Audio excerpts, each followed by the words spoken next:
ನಮಸ್ಕಾರ. ವಿಶೇಷ ಕಾರ್ಯಕ್ರಮಕ್ಕೆ ಸ್ವಾಗತ. ನಾನು ಪೂರ್ಣಿಮಾ.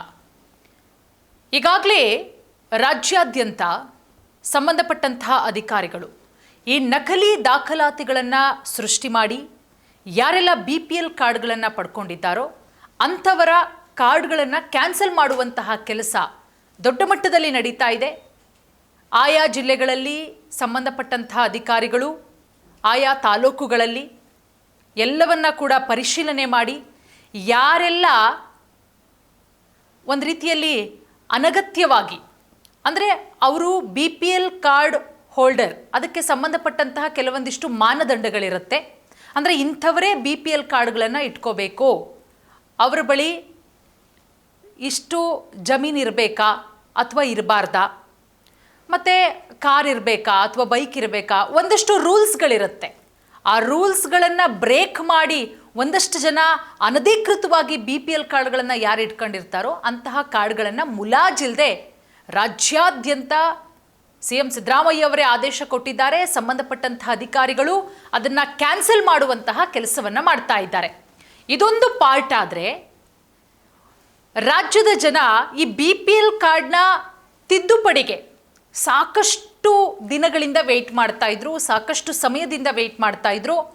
ಒಂದಷ್ಟು ಕರೆಕ್ಷನ್ ಆಗಬೇಕು ನಮ್ಮಲ್ಲಿರುವಂತಹ BPL ಕಾರ್ಡು, ಒಂದಷ್ಟು ಬದಲಾವಣೆಗಳಾಗಬೇಕು, ಹೆಸರು ಅಥವಾ ವಿಳಾಸನೋ ಅಥವಾ ಯಾರನ್ನೋ ಮನೆ ಯಜಮಾನರನ್ನ BPL ಕಾರ್ಡ್ಗೆ ಸೇರಿಸೋದು ಅಥವಾ ಯಾರ ಹೆಸರನ್ನೋ ಕೈ ಬಿಡೋದು, ಈ ರೀತಿ ಒಂದಷ್ಟು ತಿದ್ದುಪಡಿಗಳಾಗಬೇಕಲ್ಲ.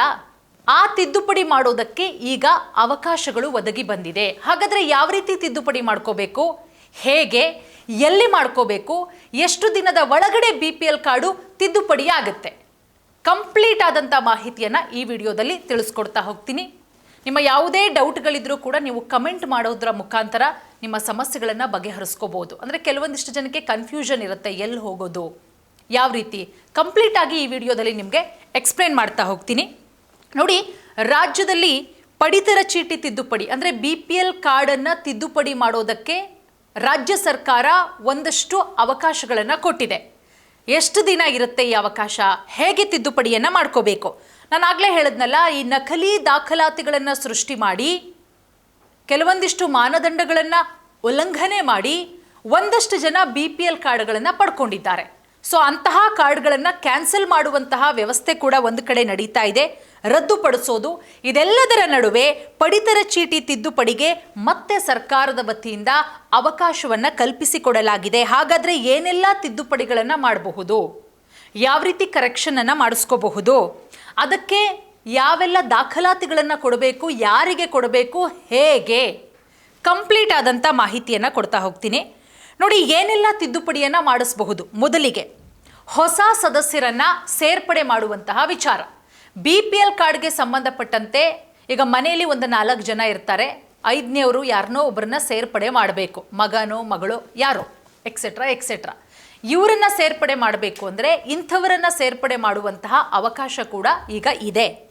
ಅದರ ಜೊತೆಗೆ ಮೊಬೈಲ್ ನಂಬರ್ ಏನಾದರೂ ಚೇಂಜ್ ಮಾಡಬೇಕು, ಹಳೆ ನಂಬರ್ ಇರುತ್ತೆ, ಅದು ಏನೋ ಪ್ರಾಬ್ಲಮ್ ಆಗಿರುತ್ತೆ, ಸೊ ಹೊಸ ನಂಬರ್ ಚೇಂಜ್ ಮಾಡಬೇಕು, ಅದಕ್ಕೆ ಎಲ್ಲ OTPಗಳು ಕೂಡ ಬರಬೇಕು ಅಂದಾಗ ಆ ನಂಬರನ್ನು ಚೇಂಜ್ ಮಾಡುವಂತಹ ಅವಕಾಶಗಳು ಕೂಡ ಇದೆ. ಅದರ ಜೊತೆಗೆ ಅಡ್ರೆಸ್ ಬದಲಾವಣೆ, ವಿಳಾಸವನ್ನು ಕೂಡ ನೀವು ಬದಲಾವಣೆ ಮಾಡ್ಕೋಬಹುದು. ಮತ್ತೊಂದು ಕಡೆ ನಾನು ಆಗಲೇ ಹೇಳಿದೆ, ಯಾರೋ ಒಬ್ಬರನ್ನ ಹೆಸರನ್ನು ತೆಗೆದು ಹಾಕ್ಸೋದು. ಎಕ್ಸಾಂಪಲ್, ಮಗಳು ಇರ್ತಾಳೆ, ಇಷ್ಟು ವರ್ಷ BPL ಕಾರ್ಡ್ ಹೋಲ್ಡರ್ ಆಗಿರ್ತಾಳೆ, ನಮ್ಮ ಮನೆಯಲ್ಲೇ ಇರ್ತಾಳೆ, ಅವಳನ್ನು ನಾವು ಮದುವೆ ಮಾಡಿಕೊಡ್ತೀವಿ, ಬೇರೆಯವ್ರ ಮನೆಗೆ ಹೋಗ್ತಾಳೆ. ಸೊ ಹಾಗಾಗಿ ಅವಳ ಹೆಸರನ್ನು ತೆಗೆಸಲೇಬೇಕಾಗತ್ತೆ, ಅಲ್ಲಿ ಅವಳು ಹೆಸರನ್ನು ಸೇರಿಸಬೇಕಾಗತ್ತೆ. ಸೊ ಇದು ಎಕ್ಸಾಂಪಲು. ಯಾರ್ದಾದ್ರೂ ಹೆಸರನ್ನು ತೆಗೆದು ಹಾಕಬೇಕಾದ್ರೆ ಅದಕ್ಕೂ ಕೂಡ ಅವಕಾಶಗಳಿದೆ. ಮತ್ತು ಕುಟುಂಬದ ಮುಖ್ಯಸ್ಥರ ಬದಲಾವಣೆ. ಈಗ ಕುಟುಂಬದಲ್ಲಿ ಮನೆ ಯಜಮಾನಿಯ ಹೆಸರಿರುತ್ತೆ, ಅವರು ಸಮ್ಟೈಮ್ಸ್ ಏನೋ ಸಾವನ್ನಪ್ಪೋದು ಅಥವಾ ಏನೋ ಒಂದು ಆಗಿರುತ್ತೆ, ಸೊ ಹಾಗಾಗಿ ಬೇರೆಯವ್ರನ್ನ ಮುಖ್ಯಸ್ಥರನ್ನಾಗಿ ಮಾಡಬೇಕಾಗತ್ತೆ. ಇದು ಇದ್ದಾಗ ಅದರ ಜೊತೆಗೆ ಫೋಟೋ ಬದಲಾವಣೆ ಮಾಡುವಂತಹ ವಿಚಾರ. ಸದಸ್ಯರ ಜಾತಿ ಮತ್ತು ಆದಾಯ ಪ್ರಮಾಣ ಪತ್ರ 6 ವರ್ಷ ಮೇಲ್ಪಟ್ಟವರಿಗೆ, ಅದರ ಜೊತೆಗೆ ಜನನ ಪ್ರಮಾಣ ವರ್ಷ 6 ವರ್ಷದ ಒಳಗಿನ ಮಕ್ಕಳಿಗೆ.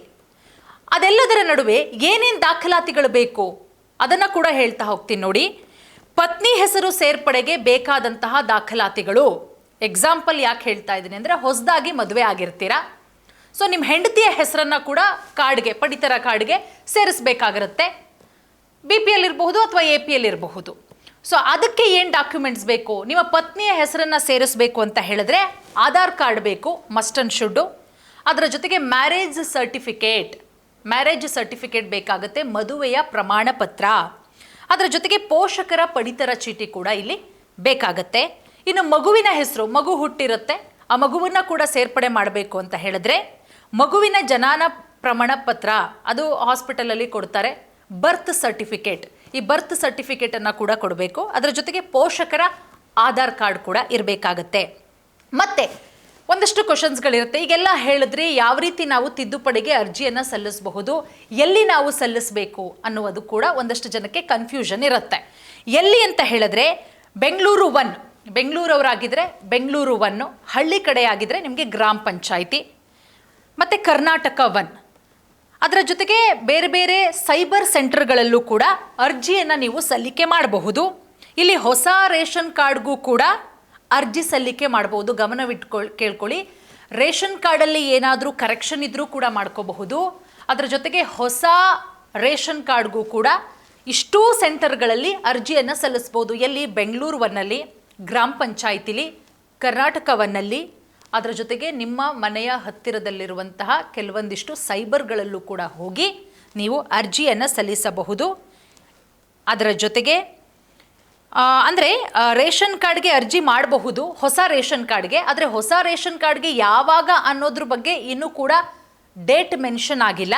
ಹೊಸ ರೇಷನ್ ಕಾರ್ಡ್, ಹೊಸದಾಗಿ ನಮಗೆ BPL ಕಾರ್ಡ್ ಬೇಕು, ಹೊಸದಾಗಿ ನಾವು BPL ಕಾರ್ಡ್ನ ಹೋಲ್ಡರ್ ಆಗಬೇಕು ಅಂದರೆ ಇಷ್ಟೂ ಸೆಂಟರ್ಗಳಲ್ಲೂ ಅವಕಾಶ ಇದೆ. ಆದರೆ ಅದಕ್ಕೆ ಒಂದು ಪರ್ಟಿಕ್ಯುಲರ್ ಟೈಮ್ ಅನ್ನೋದು ಬಿಡುಗಡೆಯಾಗುತ್ತೆ, ಸಂಬಂಧಪಟ್ಟಂತಹ ಇಲಾಖೆ ಬಿಡುಗಡೆ ಮಾಡುತ್ತೆ. ಅದಕ್ಕೆ ರಿಲೀಸ್ ಆಗಿಲ್ಲ. ಆದರೆ ರೇಷನ್ ಕಾರ್ಡ್ ಇದ್ದಂಥವರು ತಿದ್ದುಪಡಿ ಮಾಡಿಸ್ಕೊಳ್ಳೋದಕ್ಕೆ ಒಳ್ಳೆ ಅವಕಾಶ ಇದೆ. ನೀವು ಈ ಸೆಂಟರ್ಗಳಿಗೆ ಹೋಗಿ ಅದನ್ನು ಬಳಸ್ಕೋಬಹುದು. ಮತ್ತು ಯಾವ ರೀತಿ ತಿದ್ದುಪಡಿಯನ್ನು ಮಾಡಬೇಕು ಅಂತ ಹೇಳಿದ್ರೆ ಅಧಿಕೃತ ವೆಬ್ಸೈಟ್ ಇರುತ್ತೆ, ಆ ವೆಬ್ಸೈಟ್ಗೆ ಭೇಟಿಯನ್ನು ಕೊಡಿ. ನೋಡಿ, ಅದರ ಜೊತೆಗೆ ತಿದ್ದುಪಡಿ ಅಥವಾ ಹೊಸ ಸೇರ್ಪಡೆಗೆ ಅಲ್ಲೊಂದಿಷ್ಟು ಆಯ್ಕೆಗಳು, ಒಂದು ವೆಬ್ಸೈಟ್ ಇರುತ್ತೆ. ಏನಂತ ಹೇಳಿದ್ರೆ ahara.kr.nic.in ಮತ್ತು ಹೋಮ್, ಈ ರೀತಿ ಒಂದು ಪೇಜ್ ಇರುತ್ತೆ. ಈ ಪೇಜ್ಗೆ ಹೋಗಿ ಅಲ್ಲೊಂದಿಷ್ಟು ಸ್ಟೆಪ್ ಬೈ ಸ್ಟೆಪ್ ಇರುತ್ತೆ. ಆ ಸ್ಟೆಪ್ ಬೈ ಸ್ಟೆಪ್ಪನ್ನು ಫಿಲ್ ಮಾಡಿಕೊಂಡು ನೀವು ನಿಮ್ಮ ಕೆಲಸವನ್ನು ಮುಗಿಸ್ಕೋಬಹುದು. ಅದರ ಜೊತೆಗೆ ಒಂದಷ್ಟು ಸಮಯವನ್ನು ಕೂಡ ಕೊಟ್ಟಿರ್ತಾರೆ, ಇಂತಹ ಸಮಯದಲ್ಲೇ ಅರ್ಜಿಯನ್ನು ಸಲ್ಲಿಸಬೇಕು ಅಂತ ಹೇಳಿ ಅರ್ಜಿಯನ್ನು ಸಲ್ಲಿಸ್ಬೋದು. ನಾನು ನಿಮಗೆ ಇನ್ನೊಂದು ಸಲ ಆ ವೆಬ್ಸೈಟನ್ನು ತಿಳಿಸ್ಕೊಡ್ತೀನಿ. ನೋಡಿ, HTTPS ahara.kar.nic.in/homeಗೆ ಭೇಟಿಯನ್ನು ಕೊಡಬೇಕು. ಈ ವೆಬ್ಸೈಟ್ಗೆ ನೀವು ಭೇಟಿಯನ್ನು ಕೊಟ್ಟಾಗ ನಿಮ್ಮ ಎಲ್ಲ ದಾಖಲಾತಿಗಳನ್ನು ನೀವು ಅಪ್ಡೇಟ್ ಮಾಡಿದ್ರೆ, ಎಲ್ಲ ದಾಖಲಾತಿಗಳನ್ನು ನೀವು ಅಪ್ಲೋಡ್ ಮಾಡಿದ್ರೆ ಹೊಸ ರೇಷನ್ ಕಾರ್ಡು ನಿಮ್ಮ ಮನೆಗೆ ತಲುಪುತ್ತೆ. ಇಷ್ಟು ಪ್ರೊಸೀಡರ್ಗಳು. ನಿಮಗೆ ನಾನು ಹೇಳಿದಂತಹ ವೆಬ್ಸೈಟು ಕರೆಕ್ಟಾಗಿ ಗೊತ್ತಾಗಲಿಲ್ಲ ಅಂತ ಹೇಳಿದ್ರೆ ನೀವು ಬೆಂಗಳೂರು 1ಗೆ ಹೋಗಿ ಕೇಳಿ, ನಾನು ನನ್ನ ರೇಷನ್ ಕಾರ್ಡನ್ನು ತಿದ್ದುಪಡಿ ಮಾಡಬೇಕು ಅಂತ, ಅಥವಾ ಕರ್ನಾಟಕ 1ಗೆ ಹೋಗಿ ಕೇಳಿ, ಅಥವಾ ಹತ್ತಿರದ ಸೈಬರ್ಗೆ ಹೋಗಿ ಕೇಳಿ, ಅಥವಾ ಗ್ರಾಮ ಪಂಚಾಯತಿಗೆ ಹೋಗಿ ಕೇಳಿದ್ರೆ ಅವರೊಂದು ವೆಬ್ಸೈಟ್ ಕೊಟ್ಟು ಅವರೇನೆ ನೀವು ಅಲ್ಲಿ ಕೂತ್ಕೊಂಡು ಅವ್ರ ಹತ್ರ ನೀವು ಕೆಲಸ ಮಾಡಿಸ್ಕೋಬಹುದು. ಇದಿಷ್ಟು ಪ್ರೊಸೀಜರ್ಗಳನ್ನು ನೀವು ಮುಗಿಸ್ಕೊಂಡ್ರೆ ನಿಮ್ಮ ರೇಷನ್ ಕಾರ್ಡಲ್ಲಿ ಏನಾದರೂ ತಿದ್ದುಪಡಿಗಳಿದ್ರೆ ಅದನ್ನು ಇಮಿಡಿಯೇಟಾಗಿ ನೀವು ಮುಗಿಸ್ಕೋಬಹುದು. ಮತ್ತು ಏನಾದರೂ ಡೌಟ್ಗಳಿದ್ರೂ ಕೂಡ ಹತ್ತಿರದ ಗ್ರಾಮ ಪಂಚಾಯಿತಿ ಅಥವಾ ಬೆಂಗಳೂರು 1, ಕರ್ನಾಟಕ 1. ಮತ್ತು ನೋಡಿ, ಬೆಳಗ್ಗೆ ಅಥವಾ ರಾತ್ರಿ 8 ಗಂಟೆಯ ನಂತರ ಅರ್ಜಿಯನ್ನು ಸಲ್ಲಿಸೋದು ಉತ್ತಮ. ಆನ್ಲೈನ್ ಸರ್ವರ್ ಸಮಸ್ಯೆ ಏನಾದರೂ ಪ್ರಾಬ್ಲಮ್ ಆದರೆ ಬೆಳಗ್ಗೆ ಅಥವಾ ರಾತ್ರಿ 8 ಗಂಟೆಯ ನಂತರ, ಆಗ ಸರ್ವರ್ ಅಷ್ಟೊಂದು ಬ್ಯುಸಿ ಇರೋದಿಲ್ಲ. ಇದು ಒಳ್ಳೆಯ ಅವಕಾಶ ಅಂತ ಹೇಳ್ಬೋದು. ನೀವು ಅರ್ಜಿ ಎಲ್ಲ ಸಲ್ಲಿಸಾಯಿತು, ಫಾರ್ಮ್ ಎಲ್ಲ ಫಿಲ್ ಮಾಡಾಯಿತು, ಎಲ್ಲ ಪ್ರೊಸೀಡ್ ಆಯಿತು ಅಂತ ಹೇಳಿದಾಗ ಸುಮಾರು 15ರಿಂದ ಒಂದು 20-25 ದಿನದ ಒಳಗಾಗಿ ಹೊಸ ರೇಷನ್ ಕಾರ್ಡು ನಿಮ್ಮ ಕೈ ಸೇರುತ್ತೆ. ಇದಿಷ್ಟು ಪ್ರೊಸೀಜರ್ಗಳಿರುತ್ತೆ. ಏನಾದರೂ ಡೌಟ್ ಇದ್ದರೆ ನಾನು ಆಗಲೇ ಹೇಳಿದಾಗೆ ಗ್ರಾಮ ಪಂಚಾಯತಿಗೆ ಭೇಟಿ ಕೊಡಿ, ಹಳ್ಳಿ ಜನ. ಕರ್ನಾಟಕ 1 ಇದೆ, ಅಲ್ಲಿಗೆ ಭೇಟಿ ಕೊಡಿ. ಬೆಂಗಳೂರವರು ಬೆಂಗಳೂರು 1ಗೆ ಹೋಗ್ಬೋದು, ಅಥವಾ ಹತ್ತಿರದ ಸೈಬರ್ಗಳಲ್ಲೂ ಕೂಡ ಈ ಅವಕಾಶವನ್ನು ಮಾಡಿಕೊಡಲಾಗಿದೆ. ಎಲ್ಲರೂ ಕೂಡ ಇದನ್ನು ಸದುಪಯೋಗ ಮಾಡಿಕೊಳ್ಳಿ.